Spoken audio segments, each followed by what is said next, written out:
welcome back to another episode of That Sounds Holy. Hello. Hello. What's up? And as you can see or hear, wherever you're watching, Or this listening. here, yeah, Oh. wherever you guys are watching or listening, you are seeing and hearing just the two of us for today's episode. It's just me and Ayo. Say hi, Mhm. Ayo. Hello. Hello. Sabi ko ngayon mag-hello. Di nag-hello lang ako. Hello. Okay. Okay, so later on in the following episodes, makakasama natin si Vanya. But for now, because this is a special episode, sabi lang namin yun. Pero Oh. So, ibig sabihin, pag nandyan si Vanya, hindi special. more special. Ah, Specialer. Specialer. Pero ngayon, yung episode natin, we're gonna be talking about relationships. Kaya pala wala si Bambini. Oo, yun yung dahilan. Because if you guys know, joke lang yan Bam. Oh, Bam. If you guys Mahal ka know, on our socials, every time we record, nagtatanong kami sa inyo na magtanong sa amin. We basically ask you guys what you want us to talk about. Yeah. Yun. And for some reason, the last time we asked them, Mhm. there were a lot of questions about relationships. So, Isa. De, joke lang. Madami. mga dalawa. Madami. And we're not claiming to be experts at relationships because we're obviously not. But Yeah. because as of this moment, as of recording this episode, we are officially 15 days away from our 15, wedding. 16, oh, yeah. My gosh. 15 Yeah, days. we're 15 days away. 2 weeks. Yes. So what we want to do now is dahil hindi nga kami experts, we're just gonna base it off of what we know, what we've experienced so far. Yeah. And sana may mapulot kayo. Kung may mali kaming masabi, edi wag niyong gayahin. Just, I guess all relationships naman, ang dream is to get married. Or Yeah. the goal is to Yeah. go towards marriage. And I guess, at least may sun check na tayo dun sa tamang ginawa, I guess. So, yeah. So basically, not just relationships, but holy relationships. Yan. Yun. So, to start off, this is something that I'm curious about also. Nung bata ka, Mhm. pag tinanong ka, Bata pa naman ako. Huwag tayo magpanggap ayo. Sumasakit na yung mga buto natin. And then, nung bata tayo, pag tinanong ka, what does your ideal girl or ideal relationship look like? Like, how young? Ikaw, the earliest What na memory. nagkaroon na ng start ng ganong concept? Oh, syempre kasi nung 4 years old ka, wala ka namang alam sa ganun, di ba? Nung Di ko pa kabisado yung ABC mo, tinanong ka na, ang gusto mo sa isang babae? medyo mali naman ata. Oh, mali. Yung may isip ka na. Basta naalala ko lang, kahit hindi pa na-feed ng kung ano man, diba? Because you'll be fed by parents, family, society, ganyan. Ang naalala ko lang, ang ideal sa akin is, basta nasa tama, nagmamahalan kayo, Mm-mm. type mo siya, type ka niya, yun na yun. As simple as that. Okay. So, ano yung type mo nung bata ka? Nung mas bata ka? Nung mas bata ako, yung type ko, wala akong type, ikaw lang eh. Wow! Panis! Hindi mo pa nga ako kilala nun. Bata pa. Hindi. Ang type ko noon nung bata ako, ano ba to? Like, physically? Kahit ano.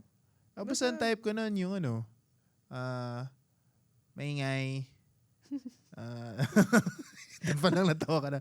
Maingay, playful, ganyan. Ex na agad ako. Maputi, matangkad, artist. Okay. Yeah, ganun yun. Okay. May takot sa Diyos. Okay. May takot sa akin. Wow. May takot sa Diyos. Wow. Ano pa ba? Gamer. Yung mga ganun yung mga type ko na. Ah. Musikera, ganun. Or dancer. Yung mga ganun. Okay. So, yun. May pumasok naman mga dalawa, tatlo. Meron, may pumasok naman. Yung may takot sa akin. Wow. Parang baligtad. Ay, actually. Kaya ako sinasabi yun. Kasi ako yung takot sa'yo. Ikaw ba? Ano ba naging type mo before? Yung totoo. Oh. Chinito. Chinito. na clean cut. Clean cut na chinito. Chinito na clean cut na walang facial hair. Walang facial hair. Na mas matangkad sa akin. Pasok yun. Pasok sorry. yun. Na artist din. Artist. At may takot sa Diyos. Hmm. Yun yung ideal ko dati. May pumasok naman, matangkad ka naman. Oh, basically. Tsaka artist. Pwede na yan. Maarte ako eh. Oo. So yun yung sa akin. Pero nung tumatanda na, or like nagkakaroon na ng mas na-expose na to the world. Mm. And syempre, being more immersed in the faith. Ganyan. Yeah, yeah. Syempre, nag-iiba na rin yung Oo yun ideas. talaga mag-iiba't mag-iiba eh. Yung kahit anong sabihin mo na ito yung type ko, ito yung gusto ko sa isang partner, or ito yung gusto ko sa isang relationship, it'll really change eh. I guess, Yeah. nagpapabago din yung experiences Yeah. when you meet people and through the stories of the experiences of others. Yes. Diba? Yes.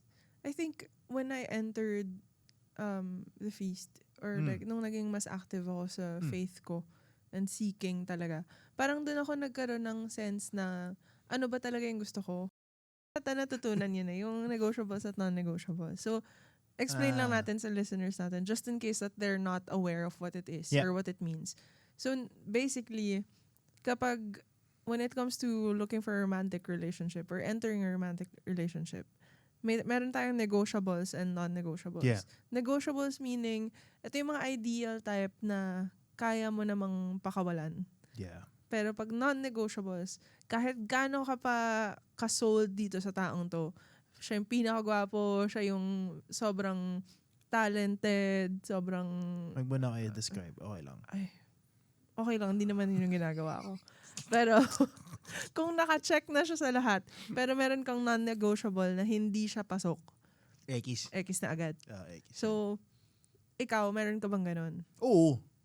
May mga non-negotiables. So, ang mga non-negotiables ko nun, or at least when I started to actually already learn about this, ang una tumatak sa isip ko nun, or una na lista, is dapat Katoliko.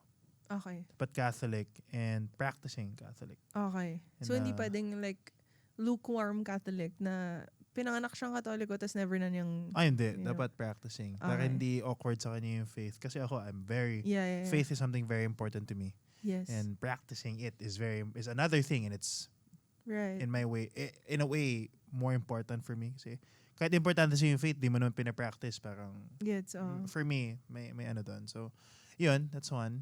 Faith. Number 2 is yung values sa family. And so, yung importance of family, importance of, just being a family person. Right. Yan. Values din when it comes to, even down to the ethical stuff, no? Meron din ako mga nalistang ganyan. Politics, views on very sensitive topics. Yung mga ganyan kasi, Yeah. we learned kasi in the feast and through, again, the experiences and stories of our mentors na yung mga non-negotiables na yan, kahit maliliit yan, when it comes to, pag kinasal na kayo, lumalaki yung mga ganyan namamagnify siya. Or akala nyo maliit lang siya, pero yun pala, pag kasal na kayo, those little things will be a very important factor in decision making. Yeah. So yun. So yung mga ganun liit-liit, or at least, posibleng maliit lang siya pag single ka pa. Yeah. Magiging malaki yan pag married ka na. So pati yung mga yun, nalista ko yun, like thoughts on migration, thoughts of how many kids, or thoughts of having kids ba or not, ganyan. So yung mga ganun. At first, pwedeng kasi sa loob-loob mo, ay pwede naman pala magbago, pero hindi. Dapat firm ka dun pa lang eh. So yun. Yeah, kasi parang ang hirap din na, kaya nga siya tinawag na non-negotiables eh. I think kasi nung mas bata, ako personally, nung mas bata ako, pag kunyari may na-meet ako na gustong-gusto ko, tapos medyo may isa or dalawang hindi pasok sa non-negotiable, binabali mo. magbabargain ka eh. Yung parang, hindi, okay lang yan, magbabago yan, ganyan. Kasi naalala ko noon, nung time na yon, meron akong non-negotiable na ayoko ng bisyo. So, ayoko ng nagsismoke, ayoko ng heavy drinker. Tapos may magustuhan ka, parang, hindi, matatanggal naman yan. Kaya natin ngayon yan. Pero na-realize ko rin na parang mali din yun kasi nagsisettle ka for less than what you actually want. Yeah. Which will be harder in the long run. So, kunyari ako, negotiables ko nung time na yun, height. Negotiable. Okay. Height, ano pa ba? Yan, yung mga facial hair, yung mga appearances, yun yung mga bagay na negotiable lang siya. Kumbaga parang, sabi ko sa'yo, chinito, walang facial hair. Di ba? Kiss ka agad sa dalawang yun. So, Pwede naman nung mag-ahit abong. yun na nga. Kaya siya negotiable. Ayan. So, mga ganyan. Negotiable lang yun sa akin. Pero may mga non-negotiable ako like what you said, faith is a very big thing for me. Because I'm very active in Yun. my faith. Same. So alam mo yun, very Catholic ako. So like, devotion to Mama Mary, values, rosary, yung mga ganyan, mga pinapractice ko talaga.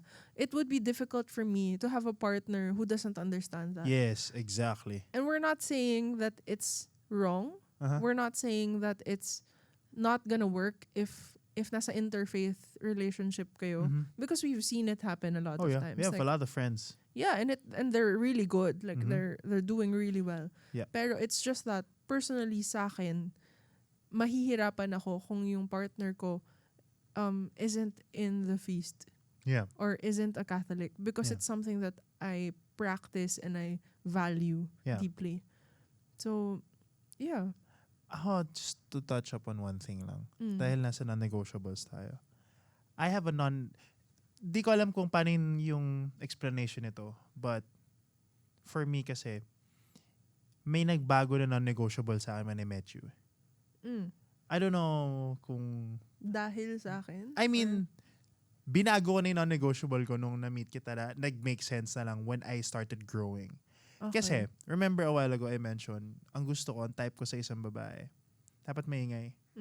Kasi ako, non-negotiable siya? Or? Non-negotiable ko siya before. Okay. Kasi, remember, when we were starting, I was telling you, my family, they're all extroverts. Yeah.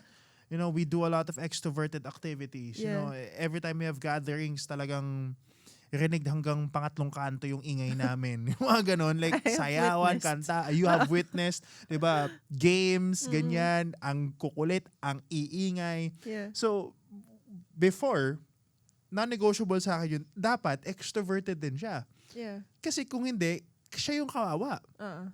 Siya yung may hirapan pumasok sa buhay namin or dun sa kultura namin or culture of our family, which is yun nga, loud, vibrant, strong, and very, you know, in your face.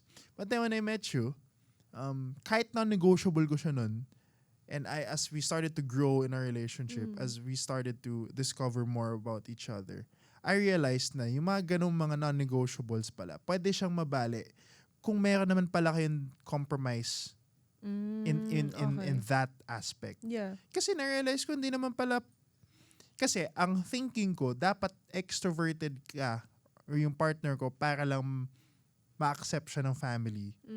Eh hindi naman pala yun yung kailangan. Yeah. So doon pala, nabuwag na pala yung concept ko ng non-negotiable na yun. Disclaimer, that's just with me. Of course, sa inyo, if wala kayong gustong palitan or buwagin na kung strict kayo, then do it. I'm just sharing what happened with mine. So, yun kasi, kaya naman pala mag-work kahit introverted ka, kahit inverter ka. Diba? Okay naman pala eh. Yeah. I realized na some members of our family are also introverts. My mom is an introvert and she found someone in you, a daughter in you na talagang okay lang naman pala eh. Yeah. So, yung mga ganon. I think those kinds of things, when we grow as people, Yes. they're bound to change. Yeah. Pero kasi, siguro dahil inevitable siya dahil tao tayo. Parang hindi pwedeng firm lahat. Mismo. 'Di ba? Parang you grow with the times as well. But I think when it comes to anything that would affect morals, beliefs, values, yan yung mga dapat firm Critical tayo. talaga yun, yeah. Tas kasi we're not entering relationships in hopes of changing the other person. Yeah. Kumbaga, you accept the other person as they are. Yeah. Like, hindi naman pwedeng nag-start tayo mag-date tapos parang, ay, hindi, kailangan mabago ko yung habits niya. Kailangan kong, di ba? Parang it's not up to us eh. So, we have to be firm sa sarili natin na ito yung gusto ko, ito yung kailangan ko, ito yung kailangan ko in the future. Oo. Di ba? Para hindi kayo pareho mahirapan. Yeah, in the hindi kayo future. magka-clash. Yeah. Yun ang pinamahirap eh. Kapag values yung nag-clash, kapag yung culture sa nag-clash, wala. Talagang it will magnify. Yeah. Lalo in marriage. That's what we hear from of course, we're not yet married, but that's what we've been hearing from our mentors. Yeah. So, ayun, be firm with your non-negotiables, but also, it doesn't mean that like in my case at least, the non-negotiables, if this is a phase or this is a list, should not be the one and only thing that will gauge the person that you met. Yeah. I think also, there's a factor na meron tayong mga non-negotiables na if you really sit down and dissect everything, ma-realize mo na negotiable lang pala siya. Exactly. Oh, na Exactly. ideal lang siya. Exactly. Kasi kunyari sa ating dalawa, there were some things na parang when we were starting, parang hindi ko gusto tong part Yeah, na to. yeah, Hindi exactly. ko ganyan. But then like, when I talk to my single friends now, lagi ko sinasabi na you won't get your partner na nasa perfect state na Oh, siya. yeah. Like you grow with each other. Like you can't expect, especially because like ako, I'm very self-aware. I know like my flaws Yeah. and my faults. Yeah. I can't expect my partner to be perfect. Yeah. So, knowing na ako, meron pa akong i-grow, Yeah. hindi ko pwedeng i-demand sa'yo na Yeah. dapat ito ka na.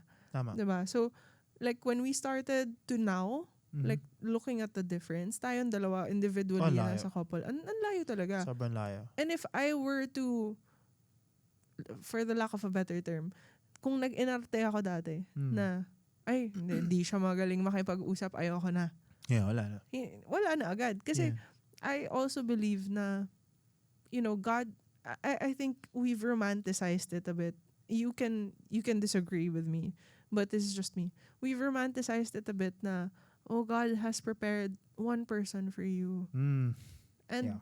while I believe that, yes, God prepares someone for you, Yeah. I don't think He is the kind to just say na, eto lang, pag na-miss mo to, wala na. Yeah, exactly. So I feel like I would still go back to the saying na love is a choice. So even if I say na, like there were some things that I didn't like or some things na, hindi pasok sa negotiables ko to Yeah. Or di ka sure kung workable ba yun. Yeah, or but the like- moment that I decided na, hindi si ayaw eh.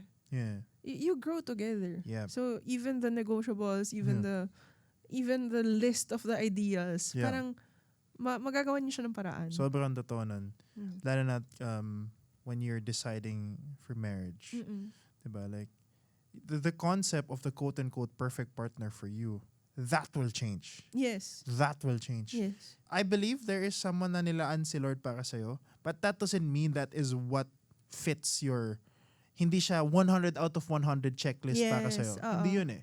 May nakalaan sa'yo, but maybe it's just 70 out of 100. It's Because the his 30 version. Is yung pala yung version ng perfect ni Lord para sa'yo. Ikaw yung ina-adjust, ikaw pala yung binabago. Yes, oo. Or magmi-meet kayo halfway. That's like again, true. the classic example na kanina pa natin sinasabi. I did not expect a very inverted person, introverted person, to be my partner for life. Yeah. Hindi ko in-expect yun. Apakakulit kong tao eh. Mm-mm. But then, yung pala ang tinuturo sa akin ni Lord, pwede pala maging masaya na hindi kailangan sobrang ingay ko eh. Yeah. Na ako din pala yung binabago. Na hindi ko kailangan baguhin ka. Yeah. Hindi ko kailangan sabihin, uy, kailangan Yeah. open ka sa kahit sinong tao or sa family namin, dapat maingay ka din. Hindi pala ganun yun eh. Yeah. It now taught me that I could be the one also who could be, kaya ngayon ambivert now eh. So, I can now be quiet also and enjoy and just be Yeah. 'Cause enter her world also. Yeah. I think what we've realized growing in our relationship also is that like when we're together, pwedeng minsan nga ako yung mas makulit eh. Alam mo yun, yung True. manggugulo lang ako, ganyan. But then like there are times when you're the one who's quiet. Yeah. Like so it actually helps us both na nakakapag-adjust tayo to each other. Yeah. And to, you when you need silence, like I'm 100% willing to give that to you and vice versa. So so those are things that we get to change. We get to grow. You get to along the discover. way. Yeah. You will literally discover that along the way. You'll discover that either through your partner as an individual or you would discover that as a couple already. Sa Kasi journey niyo, no? you're gonna find the sweet spot also eh. Yeah. It doesn't necessarily mean na kailangan patayin tong kultura na to or yung trait na to Yeah. for us to work. But maybe there's a compromise in between that both of you will find the sweet spot. Yeah. or, Build new cultures. building new also. cultures or meeting culture A and B together and you Yeah. create culture C, which is a mixture of both. Yeah. I wanted to go back lang to what you said earlier na there were things that galing. yung mga, may sinabi ka na kailangan mapag-usapan. Like, some of your non-negotiables that you felt like were small. Those things, sometimes kasi, especially for girls who grew up in the Disney Prince Charming mindset, ganyan, na sometimes we look for a partner and then we think na dapat alam ko agad, kita ko agad na ito siya, ganyan. But then there are smaller things, like what you said, like view on migration, or like, do we want to have kids? May mga ganyan. You want to get married? Yeah, they're super important that you have to really sit down and talk about them. Hindi siya yung parang, oh, we'll see along the way. Yeah. Because when we're dating to marry, I'm not saying that it's bad to date people, but the goal of the relationship should be marriage, especially as Catholics. Yeah. So, entering our relationship, I remember parang wala pa tayong 1 year nun, napag-uusapan na natin na, do you want to get married? Yeah. Do you want to have kids? Like, because these things are important. I think, if it's okay to share, pwede man natin i-cut if ever. But there was a time na when we talked about it, it was to the point na if you actually don't want to get married, then wag na natin ituloy. Naalala ko yun. Kasi nga parang as Catholics, that's the end goal. So if meron sa ating nagko-question kung for marriage ba ako, we're wasting each other's time. Yeah. So it was a difficult conversation, but it had to happen. Yeah. Because it's or even just for the sake of our non-Catholic listeners, it could be other end goals. If your end goal, for example, is to live in the Philippines and settle down here, tas yung partner mo, yung pala, ang goal niya for the next couple of years ay magtatrabaho siya to be able to afford to migrate. Sinayang mo lang yung years na pinundar mo. You know, those are the stuff that you have to assess and really sit down with early on. Kahit na 99% of the rest of your non-negotiables and negotiable pasok, pero pag yung mga 1% na ganyan, or kahit isa lang yan, that could change or alter your lives forever. Yeah. As early as now. You have to set yourself up for a win. Yeah, both of you. Both of you. Pero I think, like, even if we say na it's not wasted time, you learned something, ganyan. But it could have been prevented. Yeah. So yun, but siguro, like, because of that, knowing now the non-negotiables and the negotiables, when do you know when it's time to step away? Ooh. Wow. When do you know when it's time to let go? Kasi, it's easy to say na, hindi, laban mo, di ba? Laban natin yun, na i-push natin. Pero, kailan yung enough na? Siguro kapag ikaw na lang nakakita pa ng... two ways. If one, kita mo talaga na you won't be happy anymore, or you're not fulfilling your goals already, or talagang pag tinatapakan na yung values mo. Yeah. Well, kung importante sa yung values mo, diba? Also very important sa akin yung values and my faith. Kapag yung mga tinatapakan na yung mga ganun, then step out of it. Or second, if you're already seeing that you're already wasting not just your time, but also nakikita mo na dahil din sa'yo, hindi kan pala mag-grow yung partner mo na yun. Yeah. You also have to give it to that person na I might not be for you. Yeah, even if true. you're gonna be like, oh, magbabago ako para sa'yo, kaya ko naman gawa ng paraan to. Baka sooner or later, masumbat yan. Or what if hindi yan, yung pa yung maging reason kung bakit hindi talaga kayo mag-grow as a pair. Yeah, I So, think that's something that we have to also be aware of, na the relationship isn't only dependent on one person. Yep. And if it's actually love and not just kailangan may jowa ako at this moment. If it's love, then you also think of the other person's growth. Right. You also think of the other person's sake. Actually, yun nga, diba? Aquinas, the love is to will the good of the other. Yeah. So like, if you really love someone, if you love someone, let them go na thing.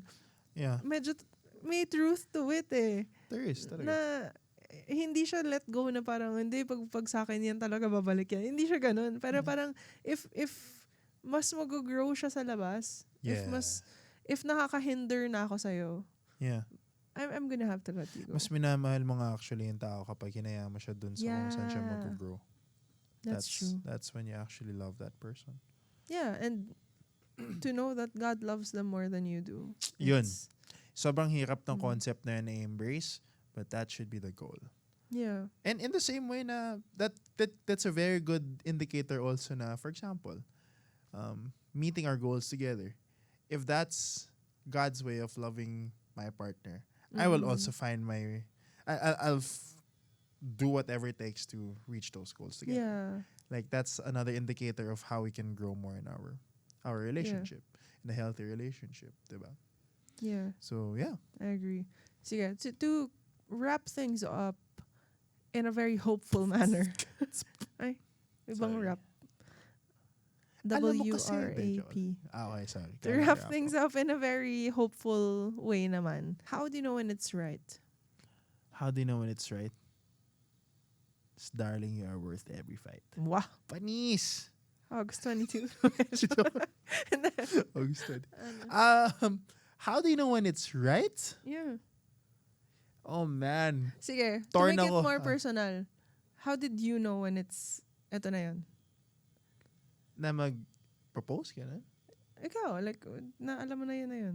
Grabe, sobrang cliche kasi ng sagot ko eh. Pero gusto ko maging technical din eh. Pero my initial Yeah. answer talaga, I just knew, I just felt it. Mm. The Lord will really send signs. So you'll have if you have a discussion with the Lord, He'll Yeah. really speak to you in ways you would never imagine. Mm. That's one. Two is when you will also know that that person is right when you can finally have a sense that you also are right for that person. Mm. Nung simula ko nang naririnig sa sarili ko na, ang konyo nun, sorry. Nung simula ko na nakaramdaman na okay na ako for you. Or at least, I'm slowly making a difference in your life. Being able to help you reach your goals also, which I pray I do. That's when I finally, parang doon ko na-realize na, okay, ready na nga rin ako Right. to take it a step further. So it's a decision talaga. Oh yeah, it really is a decision. It's not just a feeling. Sobrang cliche nun, but it's really so true. Yeah. But yeah, you will feel it. Ako, as I mentioned nga, nakwento ko na ata in one of the episodes, na I just felt it. One day, I woke up and I said, yeah, I'm gonna marry this person. But also because it was a journey. Yeah. Ang daming steps nun. Again, from finding myself, from, of course, the other technical stuff behind it, the practical stuff. Yeah. Stable job, bahay, may kaya kong pakainin sa kanya, ganun. Those other Yeah, stuff, yeah. which is normal Kailangan naman din, yun. oo. Kailangan din talaga. But I just knew Yeah. it was right when the Lord told me that it was right Yeah. by different multiple signs. But also, again, by figuring out, being self-aware na Yeah. okay din pala ako okay na ako to be Yeah. to be what you may need in the next step, in the Yeah. next part of our journey. Yeah, I think to latch onto that is to include God in all of your Yeah. decision making. Yeah. Ako, naalala ko nun, kinukwento ko sa ibang friends ko na meron ako nung time na iniisip ko mag-break tayo o hindi. Dami na. Meron akong flow chart sa notebook.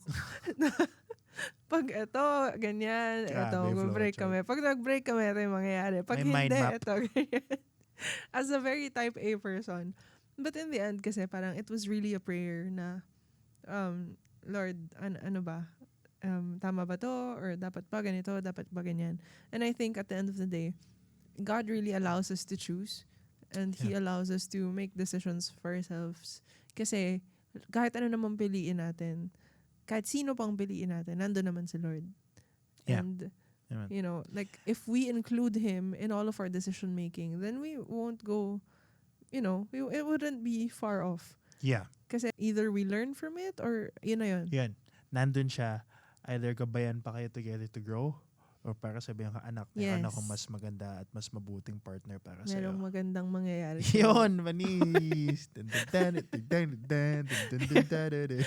So I guess, just to end this episode, if you're also a single person looking for a partner or praying for a partner, I hope that you do subtle things within yourself first. Know that you are Amen. worthy of pursuit, and at the same time, na you won't find a partner who's perfect and would match your ideal Prince Charming person. So be open to growth for yourself Yeah. and for the other person as well. And while you pray for that person to come along, you also pray for yourself to be prepared for it.